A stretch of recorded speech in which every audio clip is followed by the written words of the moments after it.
नमस्कार जी। मैं डॉक्टर पलकेश अग्रवाल सुधा हॉस्पिटल कोटा में कार्यरत हूँ। मैं कार्डियोथोरेसिक सर्जन हूँ, हार्ट सर्जन। और मैं आज आपको बच्चों के जन्मजात हृदय रोग बीमारियों के बारे में बताने जा रहा हूँ।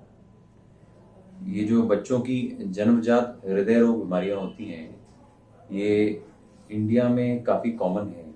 इनका एस्टीमेट हम लेके चलें, करीब जो भी 100 बच्चे जन्म लेते हैं उनमें से एक बच्चे को जन्मजात हृदय रोग की बीमारी होती है। और ये बीमारियां जो है, करीब इसमें से 80% जो है, जो भी बच्चे डायग्नोज होते हैं जन्मजात हृदय रोग की बीमारियों से, 80% में कोई हमको कुछ भी नहीं करना होता।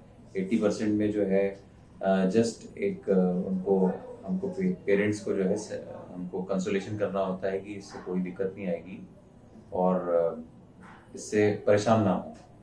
लेकिन 20% जो बच्चे होते हैं इस बीमारियों के, जैसे जो डायग्नोसिस होता है, तो उनमें जो है कई बार ऑपरेशन की ज़रूरत होती है और या फिर कुछ एंजियोग्राफी जैसे प्रोसीजर की ज़रूरत होती है। उसमें हमको उनको गंभीरता से लेना पड़ता है।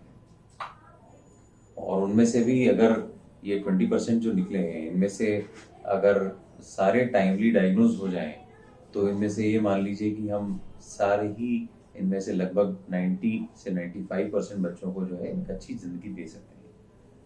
सबसे इम्पोर्टेंट चीज़ है कि लोगों में जागरूकता होनी चाहिए इसके बारे में। इसके लक्षण क्या हैं? जन्मजात हृदय रोग बीमारियां जो होती हैं उसके लक्षण क्या होते हैं? जब बच्चा जन्म लेता है, कई बच्चों में जन्म लेने के साथ में ही नीलापन होता है शरीर में, शरीर उनका नीला होता है, ऑक्सीजन का लेवल कम होता है, ये एक लक्षण है। कई बच्चे सांस जो है तेज लेते हैं, उनका सांस लेने की गति जो है अन्य बच्चों से ज़्यादा होती है। कई बच्चों को बार बार जन्म के 1 महीने बाद या 3 महीने बाद जो है निमोनिया होने लग जाता है और बार बार निमोनिया होता रहता है। ये भी एक जन्मजात हृदय रोग का लक्षण है।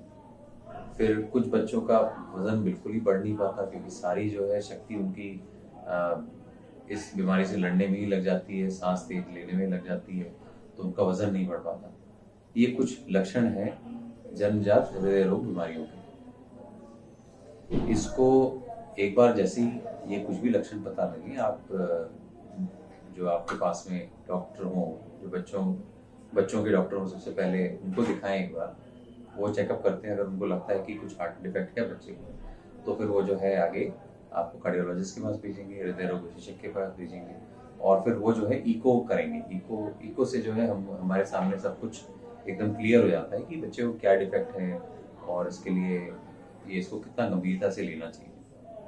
एक बार ये डिफेक्ट के बारे में हमको पता लग जाता है, तो फिर हम जो है पेरेंट्स को अच्छे से समझा सकते हैं कि इस डिफेक्ट में हो सकता है, भाई जैसे मैंने बताया 80% में तो हमको कुछ करना ही नहीं पड़ता। हमको बस पेरेंट्स को ये समझाना है कि भाई इससे कोई दिक्कत नहीं है। कई बार जैसे ही पेरेंट्स को पता लगता है, तो वो जो है अपने मन में काफ़ी सारी टेंशन पाल लेते हैं कि अब क्या होगा, आगे क्या होने वाला है। बच्चा ऐसा तो नहीं कि हमारा बच्चा जो दूसरे बच्चों से पिछड़ा रह जाएगा या फिर बच्चा आगे जी नहीं पाएगा। तो एक बार बीमारी के बारे में अच्छे से पता लग जाए तो उनको पूरा समझा सकते हैं कि नहीं, ऐसी कोई दिक्कत वाली बात नहीं है, ये बच्चा दूसरे नॉर्मल बच्चों की तरह है।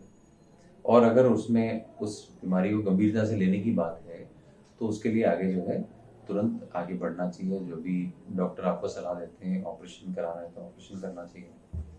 और कुल मिला के बात ये है कि अगर ये बीमारियां जो है समय पर हमको पता लग जाए, तो आज लगभग ये मान लीजिए अपने भारत में इस कंजेनिटल हार्ट डिफेक्ट यानी कि जन्मजात हृदय रोग बीमारी की वजह से जो है हर दिन कम से कम 10 से 20 बच्चों की मौतें हो रही हैं हर दिन। इनको जो है अगर टाइमली पता लग जाता है, तो इनको जो है रोका जा सकता है और उनको ना ही सिर्फ मरने से रोका जा सकता है, उनको एक अच्छा नया जीवन भी मिलेगा। जनता को जागरूक होना ज़रूरी है कि जन्मजात हृदय रोग के लक्षण क्या हैं। अगर लक्षण पाए जाते हैं तो उनको डॉक्टर को दिखाएं और डॉक्टर को दिखा के परामर्श लें, फिर जैसा भी सलाह देते हैं वैसा करें। और हम जो है अपने देश को जो है इन हृदय रोगों से मुक्त बना सकते हैं इसी तरीके से। यही मेरा संदेश है। धन्यवाद।